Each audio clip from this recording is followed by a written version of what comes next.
খেয়ে না খেয়ে দিন প্রচারের কাজে নিজেকে দিয়েছ বিলিয়ে, তায়েফের কাফিরেরা চিনল না সে আলো, দুষ্ট ছেলেদের পিছু দিল লেলিয়ে।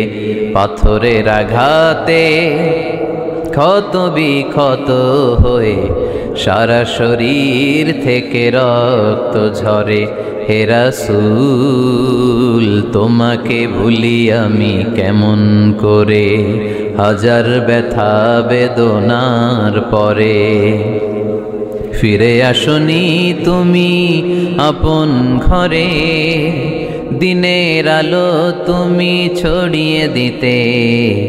চলে গেলে মদিনায় মক্কা ছেড়ে, হে রাসূল তোমাকে ভুলি আমি কেমন করে, হে রাসূল তোমাকে ভুলি আমি কেমন করে। ঠিক কি না? তায়েফের ময়দানে রক্তাক্ত হলেন তিনটা জায়গায়, দেখে এসেছি আমি। এখানে আহত করা হলো, আবার উঠে দাঁড়ালেন, আবার পাথর মারা হলো। কোন গায়ে পাথর মেরেছো তোমরা? এরকম সুন্দর শরীর পৃথিবীর কোনো দ্বিতীয় মানুষের ছিল নাকি? এত সুশ্রী মানুষ, শুভ্র মানুষ, পরিচ্ছন্ন মানুষ দুনিয়াতে দ্বিতীয়টা ছিল না। এত নুরানি চেহারার মানুষ পৃথিবীতে দ্বিতীয়টা নাই। এই মহানবীকে ওরা পিটিয়ে রক্তাক্ত করেছে, পাথর মেরে রক্তাক্ত করেছে। 3 বার গেছি ওদের লাভের জন্য, ওরা আমারে মারল। আহা, তারপরও রাসূল সাল্লাল্লাহু আলাইহি ওয়াসাল্লাম কি রেগে গিয়েছেন? কারণ রেগে গেলেন তো হেরে গেলেন। কোনোভাবে রাসূল সাল্লাল্লাহু আলাইহি ওয়াসাল্লাম রাখতেন না।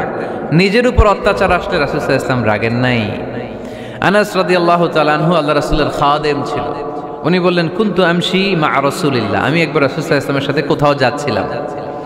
ওয়া আলাইহি বুরদুন নাজরানি, তখন রাসূল সাল্লাল্লাহু আলাইহি ওয়াসাল্লামের গায়ে ছিল নাজরান থেকে আনা একটা চাদর। আপনারা চাদর পরেন না শীতকালে? রাসূল সাল্লাল্লাহু আলাইহি ওয়াসাল্লাম চাদর পরতেন। রাসূল সাল্লাল্লাহু আলাইহি ওয়াসাল্লাম নাজরান দেশ থেকে আনা একটা চাদর পরেছেন, গলিজুল হাশিয়া, যেই চাদরের এই কর্নারের ডিজাইনটা ছিল খসখসে। কি ছিল? হঠাৎ এক বেদুইন এসে রাসূল সাল্লাল্লাহু আলাইহি ওয়াসাল্লামের চাদর ধরে টান দিল। টান দেওয়ার সাথে সাথে রাসূল সাল্লাল্লাহু আলাইহি ওয়াসাল্লামের ঘাড়ের এই চামড়া ছিঁড়ে গেল। এই খসখসে যেহেতু ডিজাইন চাদরের, ওই খসখসে ডিজাইন ঘাড় আর কাঁধের এখানে যখন টান খেলো, ওই খসখসে ডিজাইনের দাগ বসে গেল, রাসূলের চামড়া ছিঁড়ে গেল ঘাড়ের। সে টান দিয়ে বলে, ইয়া মুহাম্মদ মুরলি মিন মালিল্লাহ। আসছে ভিক্ষা করতে, মূলত ভিক্ষা চাওয়ার ডিজাইন দেখছেন? যার কাছে ভিক্ষা চাবে চাদর ধরে টান। এসে বলে, বেদুইন তো, এদের মধ্যে সভ্যতা ছিল না। ইয়া মুহাম্মদ, ও মুহাম্মদ মুরলি মিন মালিল্লাহ, ও মুহাম্মদ আমার খাওয়ার মতো টাকা নাই, তুমি আদেশ করো বাইতুল মাল থেকে যেন আমারে কিছু টাকা দেয়। আসছে ভিক্ষা করতে। ভিক্ষা করতে আইসা চাদর ধরে দিছে টান, ঘাড়ের রক্ত চামড়া ছিঁড়ে গেছে।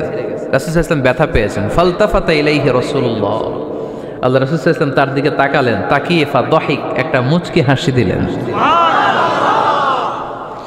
আমি রাস্তা দিয়ে চাদর গায়ে দিয়ে হাঁটতেছি, এক ফকির আইসা কয়, ভিক্ষা দেন, টাকা দেন বলে আমার চাদর টান দিছে, আর ওই চাদরে আমার ঘাড়ের চামড়া ছিঁড়ে গেছে। কি করব আমি? আপনি কি করবেন? হ্যাঁ, কোনি?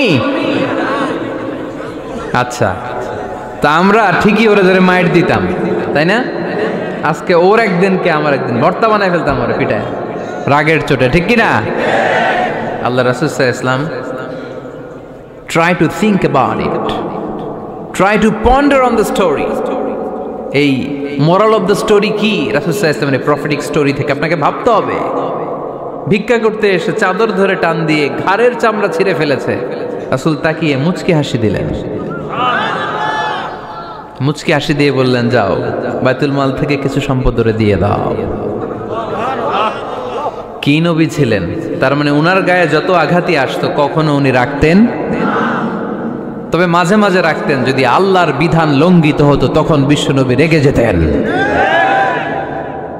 আল্লাহর জমিনে আল্লাহর বিধান লঙ্ঘিত হলে এই লোকটা রেগে যেতেন, প্রিয় নবী তখন সহ্য করতেন না।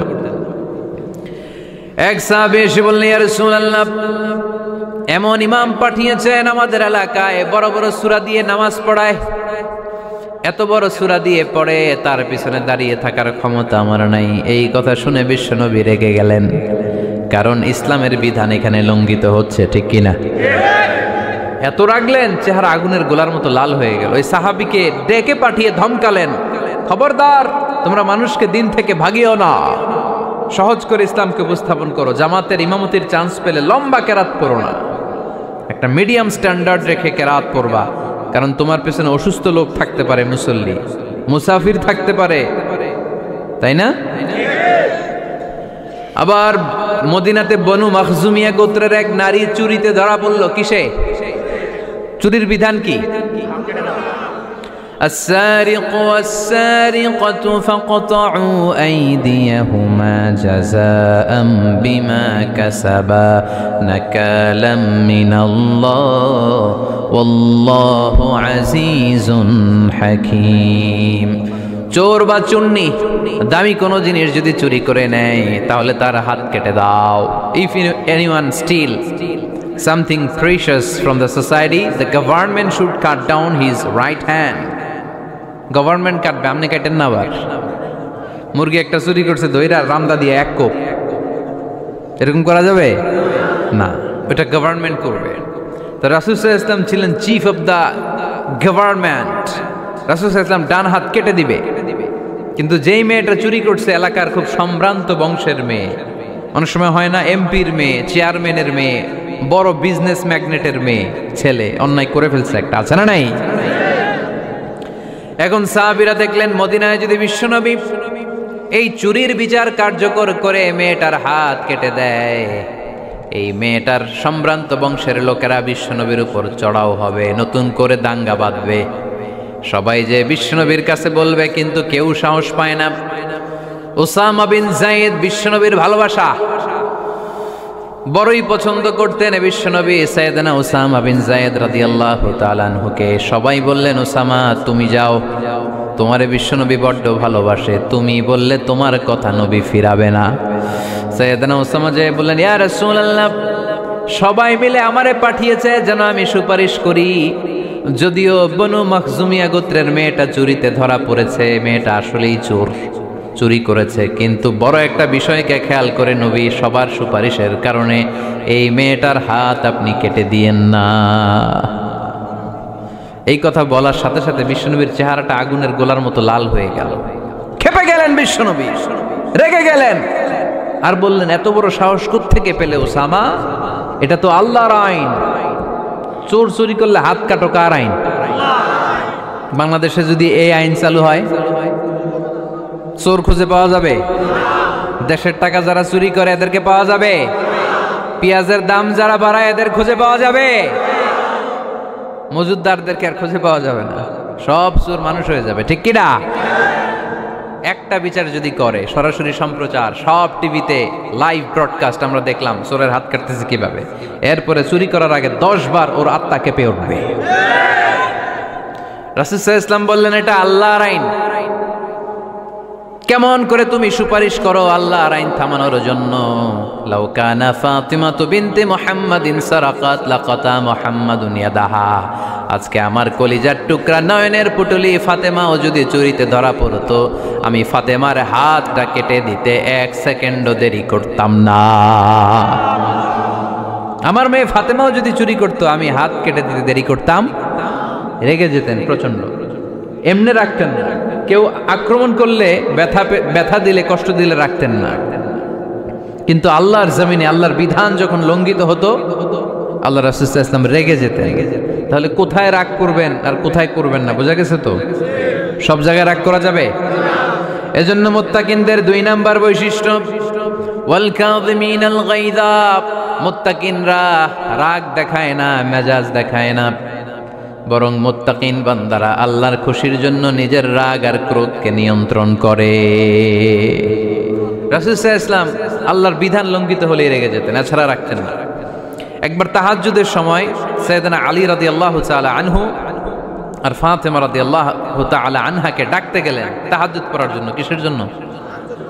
যে ডাকলেন, দরজায় কড়া নাড়লেন, আলী ওঠো, ফাতিমা ওঠো, কিন্তু সাইয়েদনা আলী রাদিয়াল্লাহু তাআলা আনহু বললেন কি জন্য উঠবো? আল্লাহ রাসূল সাল্লাল্লাহু আলাইহি ওয়াসাল্লাম বললেন তাহাজ্জুদের জন্য। আলী রাদিয়াল্লাহু তাআলা আনহু একটু কৌশল করে বললেন, আমাদের রুহু তো আল্লাহর হাতে।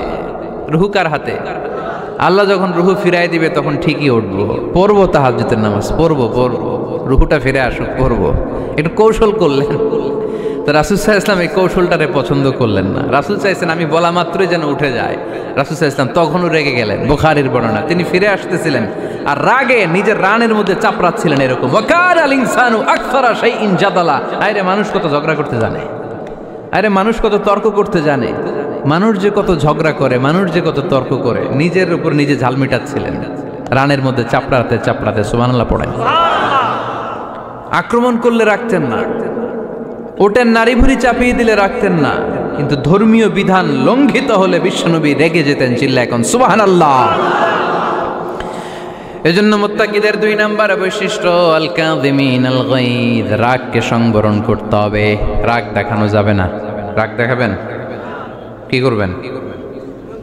নিয়ন্ত্রণ করব। একজন নিয়ন্ত্রণ করবে শুধু, আর আপনারা কোপায় ফেলাইবেন সব।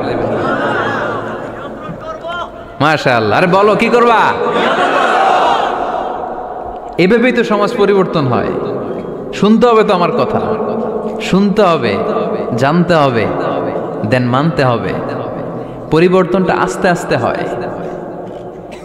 এই গুণে ধরা সমাজ এমনি নষ্ট হয় নাই, দীর্ঘদিনে নষ্ট হয়েছে। এটা ঠিক করতে হইলে আমাদের দীর্ঘ সময় লাগবে, দীর্ঘদিন লাগবে, অনেক ঘাম ঝরাতে হবে, অনেক পথ যেতে হবে, মাইলস টু গো। ঠিক কিনা? তাহলে রাগ দেখানো যাবে না। রাগকে কি করব? কন্ট্রোল করব। সবাই রাজি? যারা হাত তুলছিলা যে আমার রাগ বেশি, তোমাদের জন্য tips, how to control anger, কিভাবে রাগ কমাতে হয়। আল্লাহ রাসূল সাল্লাল্লাহু আলাইহি ওয়াসাল্লাম এটাও শিখাই দিছে। শুধু হুজুরে কইছে সুবহানাল্লাহ। সুবহানাল্লাহ বললে কি গুনাহ হবে? একবার সুবহানাল্লাহ পড়লে আকাশের জমিনের মাঝখানে সব ফাঁকা জায়গাটা সওয়াব দিয়ে ওই সওয়াব আল্লাহ আপনার আমলনামায় ঢুকায় দিবে। খুব চালাক এই এলাকার লোকেরা, সওয়াবের কথা শুই না, লাভ শুই না। সুবহানাল্লাহ, লাভ আছে যেখানে আমরা আছি। তো হাউ টু কন্ট্রোল অ্যাঙ্গার, কিভাবে রাগ থামাবো? যেহেতু মুত্তাকিনদের 2 নম্বর বৈশিষ্ট্য ওয়াল কাযিমিনাল গায়দ,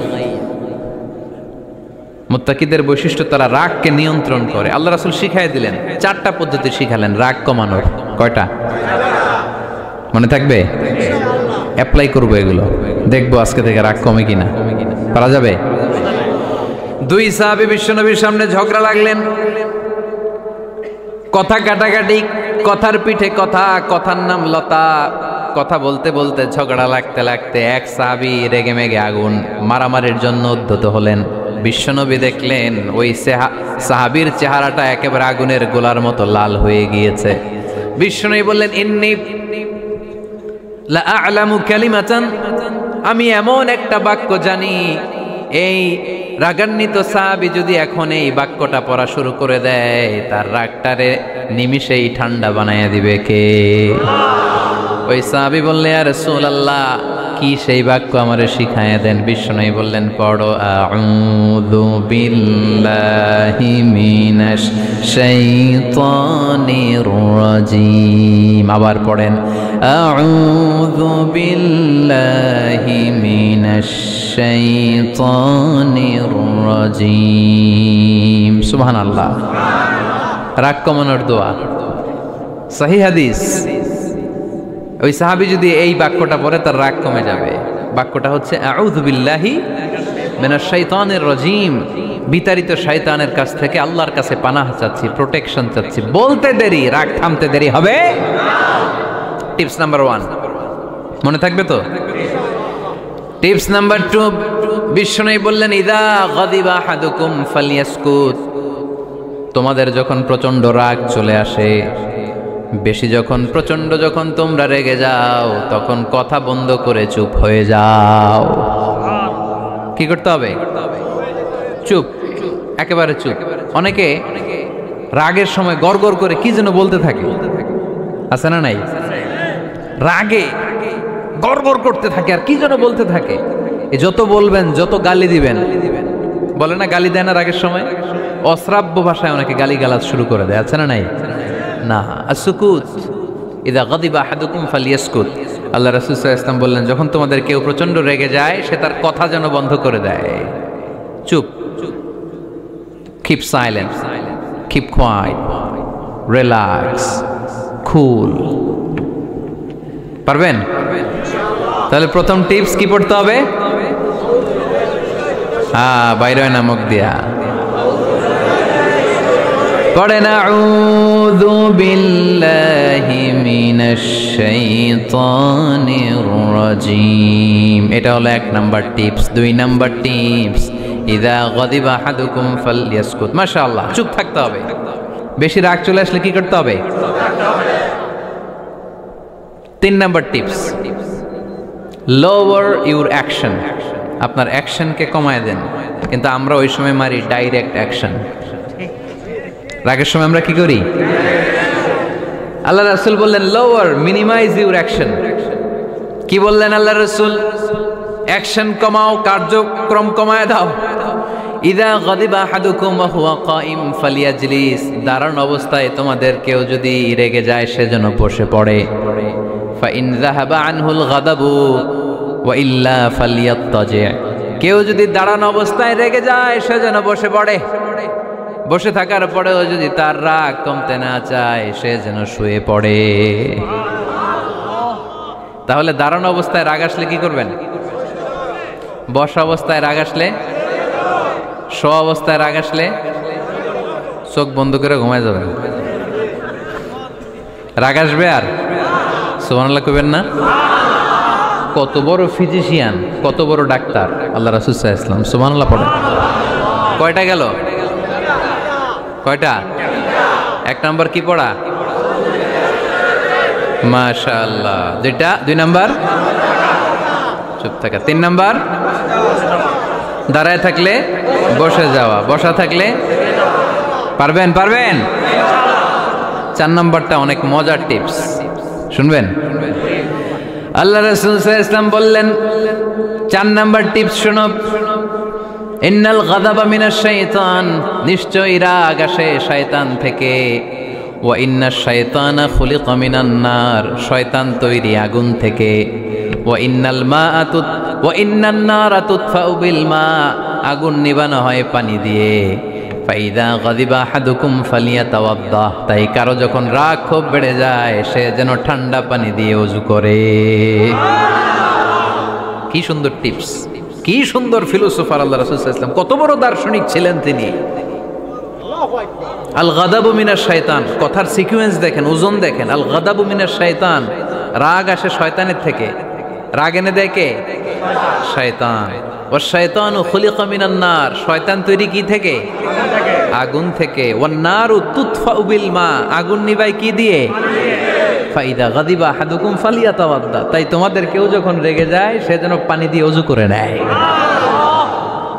পারবেন? ওযু করে ফেলবেন ঠান্ডা পানি দিয়ে। ঠান্ডা পানি মাথায় দিবেন, চোখে পানির ঝাপটা দিবেন। আপনার রাগকে ঠান্ডা করে দিবে কে? তাহলে আওয়াজ করে বলেন রাগ কমানোর 1 নাম্বার ফর্মুলা কি?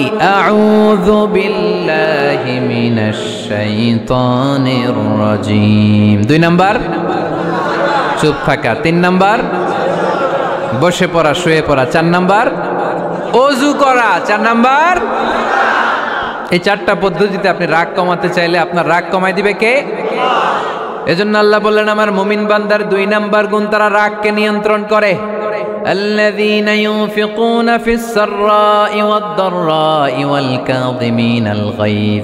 আমার মুত্তাকিন বান্দাদের প্রথম গুণ সুখে দুঃখে দান করে। মনে আছে? 2 নাম্বার গুণ কি? রাগকে নিয়ন্ত্রণ করে। 3 নাম্বার গুণ হচ্ছে ওয়াল আফিনা আনিন নাস। মানুষকে ক্ষমা করে দেয়।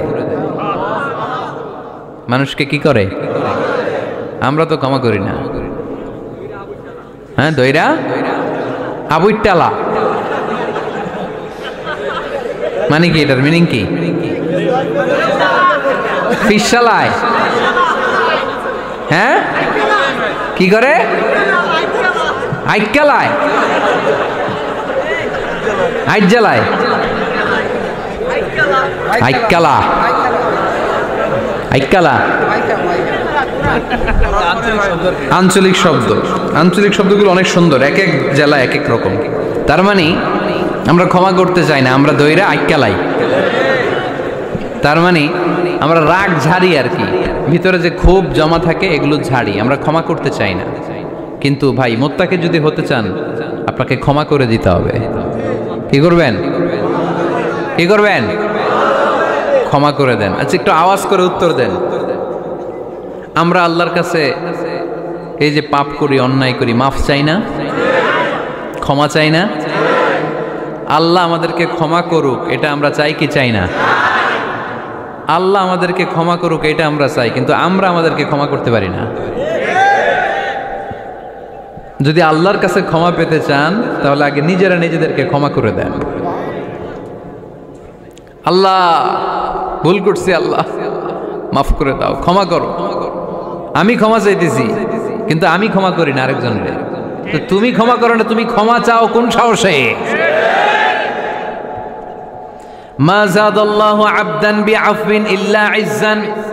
আল্লাহর হাবিব ফরমান, কোন বান্দা যদি অন্য বান্দারে ক্ষমা করে দেয় আল্লাহ ওই বান্দার মর্যাদা বাড়িয়ে দেয়। ওয়া ইন তা'ফু ওয়া তাসফাহু ওয়া তাগফিরু ফাইন্নাল্লাহা গফুরুর রহিম। তুমি যদি অন্যরে মাফ করে দাও, তুমি যদি অন্যের ভুল ক্ষমা করে দাও, তোমার ভুলগুলো ক্ষমা করে দিবে কে? আল্লাহুম্মা ইন্নাকা আফুন কারীম। কদরের রাত্রে আমরা পড়ি আল্লাহ তুমি ক্ষমাশীল, তুহিব্বুল আফওয়া, ক্ষমা করাকে তুমি ভালোবাসো। ফাআফু আন্নি, আল্লাহ তুমি আমারে ক্ষমা করে দাও। আল্লাহর ক্ষমার জন্য দিনরাত চোখের পানি ছেড়ে আমরা কাঁদি, কিন্তু অন্যরে ক্ষমা করতে চাই না। কথাটা বুঝতে পারছেন? আমরা আল্লাহর ক্ষমা চাই কিন্তু আমরা আমাদেরকে ক্ষমা পেতে হলে আগে ক্ষমা, ক্ষমা পেতে হলে আগে ক্ষমা। মনে থাকবে তো? আমরা আসলে অতীতকে বয়ে বেড়াই, অতীতকে বয়ে বেড়াই, অতীতকে ভুলতে চাই না। কোন বছর কে আমারে মারছিল ওইটারে মনে রাখছি, কোন 20 বছর আগে আমারে অপমান করছিল মনে রাখছি, তোরেও আমি অপমান করুম, তুই আমারে মারছিলি তোরেও মারুম। 20 মনে রাখিস, মনে রাখিস, দেখায় দিমু। তো এই যে এই দেখেন, খেয়াল করে দেখেন, 20 বছর আগে কোথায় আমার অপমান করছিল ওইটা আমি ভুলি নাই, মনে রাখিয়া দিছি। তার মানে 20 বছর ধরে এটা জ্বলতেছে এদিকে। ক্ষতি কি আমার না অন্য কারো? এগুলো ভিতরে জ্বলে, প্রতিহিংসার আগুন আপনারে জ্বালিয়ে দিবে, প্রতিশোধ নেয়ার আগুন দিনকে দিন আপনারে জ্বালায়। আপনি যদি একদিন ওরে অপমান করেন, মারেন, ও একদিন জ্বলবে, মরবে, কিন্তু প্রতিদিন আপনি জ্বলবেন। চিল্লা এখন ঠিক কিনা? রাসূল সাল্লাল্লাহু আলাইহি ওয়াসাল্লাম ক্ষমা করে দিতেন। মক্কা বিজয়ের দিন সব কাফির মুশরিক গুলো আল্লাহ রাসূল সাল্লাল্লাহু আলাইহি ওয়াসাল্লামের পায়ের সামনে থার থার করে কাঁপছিল। সবাই ভেবেছে আমরাও যেরকম পাষাণ, মুহাম্মদ মনে হয় তাই করবে, আমাদেরকে এবার কচুকাটা করবে। আল্লাহর রাসূল মক্কার কাফির মুশরিকদের এই দৃশ্য দেখে ঘোষণা দিয়ে দিলেন, ইযহাবু লা তাসরিবা আলাইকুমুল ইয়াউম, আজকে তোমাদের উপর আমার কোনো প্রতিশোধ নাই। ইযহাবু ফাআনতুমুত তালাকা, আমি তোমাদেরকে স্বাধীন করে দিলাম। ঐতিহাসিকরা বিশ্বনবীর এই বিশাল দিলদরিয়া দেখে অবাক হয়েছে। তারা বলতে বাধ্য হয়েছে, in the long history of the world there is no instance of magnanimity and forgiveness which was showed by Muhammad sallallahu, when all of his enemies laid under his feet and he forgave them one and all. পৃথিবীর ইতিহাসে ক্ষমার এরকম নজির কোনো মানুষ দেখাতে পারে নাই। যখন তার ঘোর শত্রুরা তার পায়ের সামনে বসে থারথার করে কাঁপছিল, তিনি চাইলেই পিষে মারতে পারতেন, কিন্তু তা না করে তিনি ক্ষমা করে দিয়েছেন। এজন্য কি করবেন? কি করবেন? ওয়ালা আফিনা আনিন নাস, মুত্তাকি বান্দার 3 নাম্বার বৈশিষ্ট্য, মুত্তাকি বান্দারা ক্ষমা করে দেয়। তারা মনের মধ্যে হিংসা রাগ এগুলো পুষে রাখে না। সুবহানাল্লাহ পড়েন। যারা ক্ষমা করে এরা অনেক ভালো থাকে ভাই, জানেন? আপনি ক্ষমা করে দিলে আপনি শান্তিতে থাকবেন। আপনি যদি আপনার ব্যাড এক্সপিরিয়েন্স, তিক্ত অভিজ্ঞতা, কে আপনারে গালি দিছিল, কষ্ট দিছিল, সবসময় এগুলো বয়ে বেড়ান, it will burn yourself inside. এগুলো আপনার ভিতরে জ্বালায় পোড়ায় সারখার করে দিবে। আর যদি ভুলে যান, জায়গায় মাফ করে দেন, তাহলে শোধবোধ সব শেষ, আমি আছি শান্তিতে, ঠিক কিনা? আমরা শান্তি চাই কি চাই না? আমরা অতীতের এই কষ্ট বুকে নিয়ে আর চলতে চাই? সমাধান একটাই, ক্ষমা করে দেন। স্ট্যামফোর্ড ইউনিভার্সিটি, ক্যালিফোর্নিয়ার স্ট্যামফোর্ড ইউনিভার্সিটির একজন প্রফেসর ফ্রেডরিক লাস্কিন, ওনার একটা আর্টিকেল আমি পড়েছি। ওখানে উনি গবেষণা চালিয়েছেন, অনেক মানুষের মধ্যে গবেষণা চালিয়ে দেখেছেন যে যারা অন্যরা ক্ষমা করতে পারে না এদের রোগবালাই বেশি, কষ্ট বেশি, আর যারা সহজে ক্ষমা করে দেয় এরা সবসময় শান্তিতে থাকে। এটা পরীক্ষিত, এটা ওনার একটা রিসার্চ। এরপর আমেরিকাতে একটা স্টেট আছে ম্যাসাচুসেট, এই ম্যাসাচুসেট জেনারেল হসপিটালে একজন পৃথিবী বিখ্যাত সাইকিয়াট্রিস্ট বসে, মনোবিজ্ঞানী, নাম হচ্ছে প্রফেসর হারবার্ট বেনসন। এই হারবার্ট বেনসন উনিও ওনার সব রোগীদেরকে দিয়ে একটা ফর্ম পূরণ করায়, সেখানে উনি কিছু কোশ্চেনার ছুড়ে দেয়, প্রশ্ন করে আর উত্তর নেয়। পরে জরিপ করে উনি দেখতে পেয়েছে ওনার যে সমস্ত রোগীরা মনের ভিতরে রোগ, এই রাগ, এই ক্ষোভ, এই হিংসা বিদ্বেষ এগুলো অন্তরে পুষে রেখেছে, এদের স্ট্রোক করার এবং হার্ট অ্যাটাক করার রেটিংটা বেশি, এরা মেন্টাল স্ট্রেসে ভোগে বেশি। আর যারা সহজে ক্ষমা করে দেয়, মাফ করে দেয়, এদের মধ্যে এই রোগ বালাই নাই। যেরকম সুবহানাল্লাহ। এজন্য আল্লাহ বললেন মুত্তাকিনদের 3 নাম্বার বৈশিষ্ট্য, মুত্তাকিনরা আল্লাহর কাছে যেমনি ক্ষমা চায় তারা নিজেরাও অন্যদেরকে তেমনি ক্ষমা করে দেয়। ওয়াল আফিনা আনিন নাস, আজকে থেকে আমরা মানুষের ক্ষমা করে দিব। কারো জন্য অন্তরে কোনো হিংসা বিদ্বেষ পুষে রাখা যাবে? অনেকে এগুলো ভুলতে চায় না, পেলে পুষে বড় করে আর ভিতরে খালি জ্বলে। ভিতরে কি করে? এই জ্বালাও পোড়াও আমরা বয়ে বেড়াতে চাই না। মুসনাদে আহমদ ইবনে হাম্বলের হাদিস, চমৎকার একটা ঘটনা, কানগুলো খরগোশের কানের মতো খাড়া করে শোনেন। আল্লাহ রাসূল সাল্লাল্লাহু আলাইহি ওয়াসাল্লাম কোন একটা মজলিসে একজন আনসারী সাহাবীর ব্যাপারে ঘোষণা দিল, বলল এখন যে সাহাবী এসে বসবে সে সাহাবী জান্নাতি। আনসারী সাহাবী এসে বসলো, সবাই তো অবাক, আমাদের কারো ব্যাপারে বিশ্বনবী এই কথা বলল না, এই আনসারী সাহাবী জান্নাতি। আবার কয়েকদিন পরে আরেকটা মজলিসে বিশ্বনবী আবার ঘোষণা দিলেন, এই মুহূর্তে এমন একজন সাহাবী এসে এইখানে বসবে, এই সাহাবীটা জান্নাতি। সবাই খেয়াল করে দেখলো, আগের মজলিসে যেই লোকটাকে বিশ্বনবী জান্নাতি বলে ঘোষণা দিয়েছে, আজকেও ওই সাহাবী এসে ওই জায়গায় বসেছে। তৃতীয় দিন আবার বিশ্বনবী বললেন, এখন একজন সাহাবী এখানে এসে বসবে, সে জান্নাতি। সবাই খেয়াল করে দেখলো, ওই সাহাবীটাই আবার এসে বসেছে।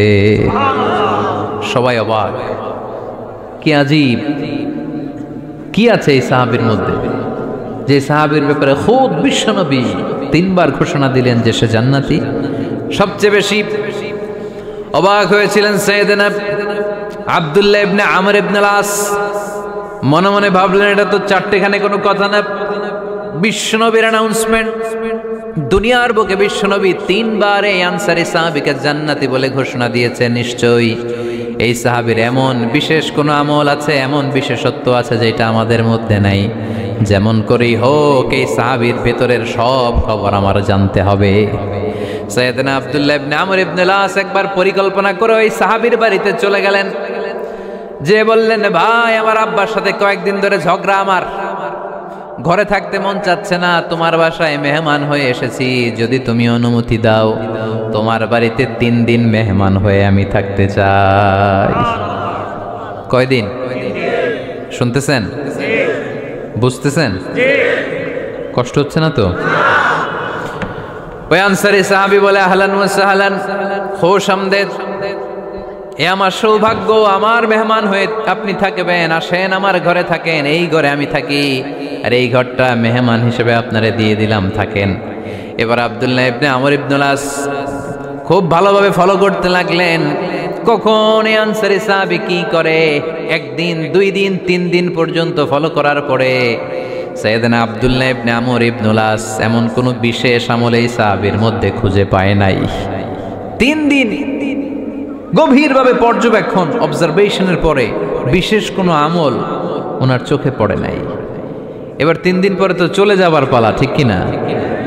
এবার তিনি সোজা সাপটা আনসারী সাহাবীর কাছে যে ভিতরের কথা খুলে বলে ফেললেন, বললেন, ও ভাই, আসলে আমার বাবার সাথে এমন বড় কোনো ঝগড়া আমার হয় নাই যে কারণে বাড়ি থেকে বের হয়ে তোমার মেহমান আমার হওয়া লাগবে। আমি বিশেষ এক উদ্দেশ্যে এসেছি। কি উদ্দেশ্য? আব্দুল্লাহ ইবনে আমর ইবনে আল আস এবার বলতে আরম্ভ করলেন, আমরা খেয়াল করেছি তিনটা মজলিসে বিষ্ণু ঈসা ইসলাম তোমাকে জান্নাতি বলে ঘোষণা করেছে। তাই আমি জানার জন্য এসেছি তুমি এমন কি আমল করো যে কারণে বিশ্বনবী ঘোষণা দিলেন যে তুমি জান্নাতি। কি এমন বিশেষ আমল আছে তোমার, আমার একটু বলো, আমি ওই আমল করে জান্নাতি হতে চাই। আল্লাহু আকবার। এবার আনসারী সাহাবী মুখ খুললেন। উনি বললেন, ও ভাই আব্দুল্লাহ ইবনে আমর ইবনে আল আস, এমন কোনো বিশেষ আমল আমার নাই।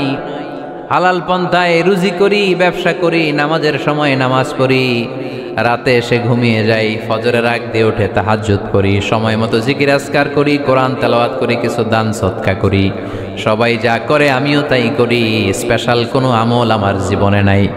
তবে আব্দুল্লাহ ইবনে আমর ইবনে আল আস, শুনে রাখো, একটা কাজ আমি প্রতি রাতে করি, হয়তোবা এই কারণেও বিশ্বনবী আমার ব্যাপারে এমন ঘোষণা দিতে পারে। আব্দুল্লাহ বললেন, ও আনসারী সাহাবী, কি কাজ তুমি করো? এবার আনসারী সাহাবী বলতে লাগলেন, প্রতি রাতে যখন আমি আমার বিছানায় ঘুমোতে যাই, আমি কারো ব্যাপারে কোনো রাগ, কোনো হিংসা, কোনো ক্ষোভ অন্তরে নিয়ে ঘুমাতে যাই না। ওই দিন যার সাথে যা হয়েছে সবাই রে মাফ করে দিয়ে মিটমাট করে একটা প্রশান্ত অন্তর নিয়ে আমি বিছানায় ঘুমাতে যাই। ওই দিনে কেউ আমার গালি দিছে, কেউ আমার বকা দিছে, কেউ আমার বিরুদ্ধে মিছিল করছে, উল্টা পাল্টা যে যাই করুক না কেন, আমি কিচ্ছু মনে রাখি না। আওবি ইলা ফিরাশি, আমি এমন ভাবে আমার বিছানায় যাই, ওয়ালাইসা ফি কলবি হিকদুন আলা আহাদ, এমন অবস্থায় আমি শুয়ে পড়ি যে আমার হৃদয়ে কারো ব্যাপারে আমার হৃদয়ে কোনো ক্ষোভ নাই, কোনো হিংসা নাই, কোনো অহংকার নাই। সব রাগ ক্ষোভ ভুলে গিয়ে সবাইকে ক্ষমা করে দিয়ে আমি বিছানায় ঘুমাতে যাই।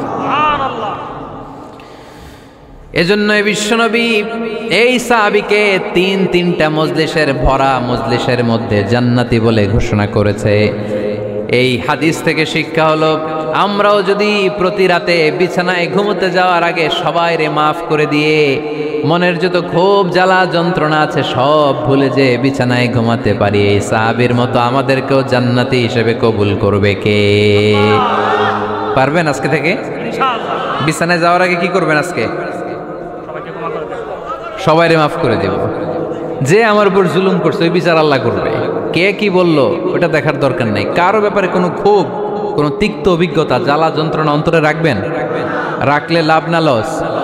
এটা আরো জ্বালা দিবে আমাদের, এটা আরো ভেতর থেকে কষ্ট দিবে। It will burn me inside, ভিতরে জ্বালিয়ে পুড়িয়ে শেষ করে দিবে। এগুলো বয়ে বেড়াতে চাই না আমি সব মাফ করে দিতে চাই। চিল্লায় বলো ঠিক কিনা? এজন্য আল্লাহ বললেন, আমার মুত্তাকিন বান্দাদের 3 নাম্বার বৈশিষ্ট্য, তারা অন্যের প্রতি রাগ ক্ষোভ অন্তরে পুষে রাখে না। অন্তরে রাগ ক্ষোভ জ্বালা পেলে পুষে রাখে না, বরং সবাইকে মুত্তাকি বান্দারা ক্ষমা করে দেয়। পারা যাবে? কি করবেন? ক্ষমা করব। কি করবেন? 3টা গেল, আর কয়টা? 2 মিনিটে শেষ করে দেবেন ইনশাআল্লাহ। মোট মুত্তাকিনদের বৈশিষ্ট্য কয়টা? হ্যাঁ, গেছে কয়টা? 1 নম্বরটা কি ছিল বলেন? দান করব সুখে দুঃখে। মাশাআল্লাহ, সুখে দুঃখে, সুখে দুঃখে সব সময় দান করা। 2 নাম্বার রাগকে নিয়ন্ত্রণ করা। 3 নাম্বার ক্ষমা করে দেয়া। এই কাজগুলো যারা করে তাদেরকে আল্লাহ পছন্দ করে। আল্লাহ বললেন, ওয়াল্লাহু ইউহিব্বুল মুহসিনিন, অন্যের প্রতি যারা ইহসান করে তাদেরকে পছন্দ করে কে? আল্লাহ। মুত্তাকিনদের 4 নাম্বার বৈশিষ্ট্য, আল্লাযীনা ইযা ফাআলু ফাহিশাতান আও যালামু আনফুসাহুম যাকারুল্লাহা ফাস্তাগফিরু লিযুনুবিহিম ওয়া মান ইয়াগফিরুয যুনুবা ইল্লাল্লাহ। সুবহানাল্লাহ। 4 নাম্বার বৈশিষ্ট্য, মুত্তাকিরা যদি কোনো অশ্লীল কাজ করে, অশ্লীল কাজ হয়ে যেতে পারে না? যুবক ভাইরা, তোমাদের ওয়াজ ভুল হইতে পারে। ভুল করে পরকীয়ায় জড়ায় গেছো, বিবাহ বহির্ভূত সম্পর্কে জড়ায় গেছো, খারাপ সম্পর্কে জড়ায় গেছে কেউ, অশ্লীল কাজ করে ফেলছে, ব্লু ফিল্ম দেখে ফেলছে, নিজের উপর নিজে জুলুম করে ফেলছে, ক্ষমার দরজা মনে হয় বন্ধ। হ্যাঁ, খোলা আছে না নাই? আল্লাহ বললেন আল্লাযীনা ইযা ফাআলু ফাহিশাতান আও যালামু আনফুসাহুম, মুত্তাকিনরা যেহেতু মানুষ, ভুল তাদের হতেই পারে, ভুলের ঊর্ধ্বে কেউ না, ঠিক কি না? মুত্তাকিনরা যদি ভুল করে ফেলে, অন্যায় করে ফেলে, অশ্লীল কাজ করে ফেলে, স্মরণ হওয়া মাত্রই যাকারুল্লাহ, তারা আল্লাহর স্মরণ করে। They return back to their lord, তারা আল্লাহর দিকে ফিরে আসে, তারা পাপের জন্য অনুতপ্ত হয়। কারণ সবাই পাপী, কথা কন। পাপ করেন নাই এরকম আল্লাহর ওলি কারা কারা দেখি? পিছনেও নাই। পৃথিবী না জানো আমি তো জানি, পৃথিবী না জানো আমি তো জানি, আমি কি পাপ করেছি হায়। সবার জানা আছে না? পাপ আছে না নাই? আমার পাপের করলে বিচার, বাঁচার আমার নাই উপায়, দয়াময় প্রভু মাফ করো আমায়, মাফ করো আমায়। পড়েন আমিন। তার মানে মুত্তাকিনদের ৪ নাম্বার বৈশিষ্ট্য, মুত্তাকিরা যদি কোনো পাপ করে ফেলে যাকারুল্লাহ, সাথে সাথে স্মরণ করে কারে? অনুতপ্ত হয়। ফাস্তাগফারু লিযুনুবিহিম, তারা তাদের পাপের জন্য আল্লাহর কাছে ক্ষমা চায়। ভুল আমাদের হতে পারে, সবাই পাপী, পাপীর ঘরের পাপী, ঠিক কিনা? আমি পাপী, আমার বাবা পাপী, আমার দাদা, আমার 14 গোষ্ঠী পাপী। কিন্তু পাপীদের মধ্যে বিষ্ণু বললেন শ্রেষ্ঠ পাপী ওই পাপী যেই পাপী পাপ করার পরে তওবা করে কার কাছে? মুত্তাকিদের ভুল হতে পারে, যেহেতু মানুষ, যদি ভুল করে ফেলে তারা অনুতপ্ত হয়, আল্লাহর কাছে ক্ষমা চায়, কারণ তারা জানে, ওয়া মাইয়া গফিরুয যুনুবা ইল্লাল্লাহ। মুত্তাকিরা জানে আল্লাহ ছাড়া ক্ষমা করার কেউ নাই। আমাদেরকে মাফ করে কে? ক্ষমা করে কে? যদি ভুল হয়ে যায়, অন্যায় হয়ে যায়, পাপ হয়ে যায়, চোখের পানি ছেড়ে দিয়ে আল্লাহরে ডেকে বলেন, আল্লাহ আমি ছাড়া তোমার গোলামের অভাব নাই, আমি ছাড়া তোমার বান্দার অভাব নাই, আমি ছাড়া তোমার অনেক বান্দা, কিন্তু তুমি ছাড়া আমার কোনো রব নাই।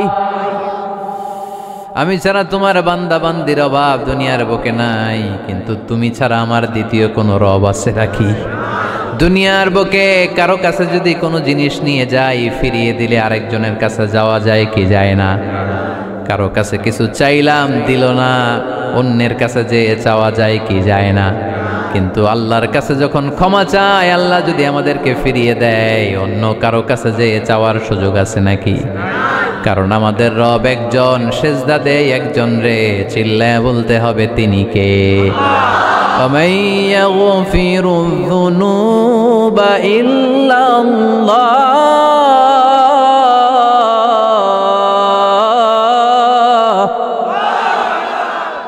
وَمَن يَغْفِرُ الذُّنُوبَ إِلَّا اللَّهُ। আল্লাহ ছাড়া গুনাহ ক্ষমা করার দ্বিতীয় কোনো মাবুদ আমাদের আছে নাকি? وَمَن يَغْفِرُ الذُّنُوبَ إِلَّا اللَّهُ। তিনি ছাড়া কে করবে আমাদের গুনার ক্ষমা? তিনি ছাড়া পাপ মোচন করার, পাপগুলো গুনাহগুলো ক্ষমা করে দেয়ার আর দ্বিতীয় কেউ। এজন্য আল্লাহ বললেন, আমার মুত্তাকি বান্দারা যদি ভুল করে ফেলে, অন্যায় করে ফেলে, আমার কাছে ক্ষমা চায়। আমার কাছে ক্ষমা চাইতে দেরি, আমি আল্লাহর ক্ষমা করতে দেরি হয়? তাহলে পাপ হলে, ভুল করে অন্যায় করলে ক্ষমা চাবো কার কাছে? 4টা গুণের কথা বললাম, কয়টা? 4 নাম্বার হচ্ছে যদি ভুল হয়ে যায়, যদি অন্যায় করে ফেলি, ক্ষমার দরজা খোলা, আমরা সে আল্লাহর কাছে চাইব, আল্লাহর কাছে ক্ষমা মাংনা করব। চিল্লায় বলেন ঠিক কি না? এরপরে 5 নম্বরে আল্লাহ বললেন, ওয়ালাম ইউসিররু আলা মা ফাআলু ওয়া হুম ইয়ালামুন, তারা জেনে শুনে ওই পাপ বারবার করবে না। সুবহানাল্লাহ পড়েন। ভুল একটা হয়ে গেছে, ক্ষমা চাইলাম, সকালে খাদ্যে ভেজাল দিছি, বিকালে মাফ চাইলাম, আল্লাহ ভুল করে ফেলছি মাফ করে দাও। এরপরের দিন দোকানে যে আবার ভেজাল মিশাইলাম, আবার মাফ, এরপরের দিন আবার মাফ, আল্লাহ মাফ করবে? সকালবেলায় ওজনে কম দিলাম, বিকালে মাফ চাইলাম, আল্লাহ ভুল হয়ে গেছিল, ক্ষমা করে দাও। এরপরের দিন দোকানে যে আবার ওজনে কম দিলাম, আবার রাত্রিবেলা মাফ চাইলাম, তারপরের দিন আবার কম দিলাম, আবার মাফ চাইলাম। এরকম করলে মাফ করবে নাকি? ওয়ালাম ইউসিররু আলা মা ফাআলু ওয়া হুম ইয়ালামুন। জেনে বুঝে ওই পাপ কাজ আর করবে না। কালে ভদ্রে দুই একবার ভুল অন্যায় পাপ হয়ে যেতে পারে, কিন্তু মুমিনরা কি ওটা কন্টিনিউ করে? মুত্তাকিনরা কি ওটা বারবার চালিয়ে যায়? বারবার চালালে এটা আল্লাহর সাথে গেম খেলা হয়, ঠিক কি না?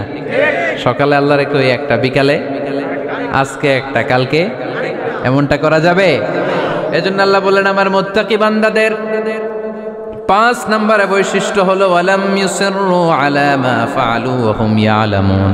ওয়ালাম ইউসিররু তাফসীর ইবনে কাসীরে এর তাফসীর এসেছে ওয়ালাম ইস্তামিররু আলা মা ফাআলু ওয়া হুম ইয়ালামুন। জেনে বুঝে যেই ভুল কাজ করে ফেলছে এটা বারবার করে না। এজন্য বারবার করা যাবে? মাফ চাওয়ার পরে ওই কাজ আর করব আমরা?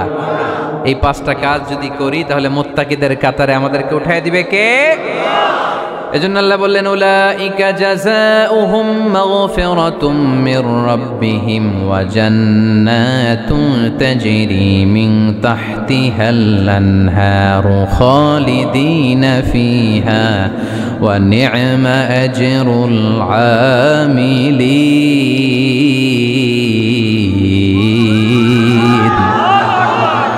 আল্লাহ বললেন আমার মুত্তাকি বান্দাদের এই 5টা বৈশিষ্ট্য যদি কারো মধ্যে থাকে তাদেরকে আমি ক্ষমাও করে দেব, জান্নাতও দিয়ে দেব। ডানে যাব না বায়ে? আরো জোরে। ডানে না বায়ে? ডানে আছে ক্ষমা আর জান্নাত। ডানে কি? বায়ে আছে আল্লাহর রাগ আর জাহান্নাম। তাই সিদ্ধান্ত আমরা নিয়েছি বাম দিকে আমরা যাব না, ডান দিকে যাব। ডান দিকে গেলে ক্ষমাও পাওয়া যাবে, জান্নাত পাওয়া যাবে, কিন্তু কাজ করতে হবে কয়টা?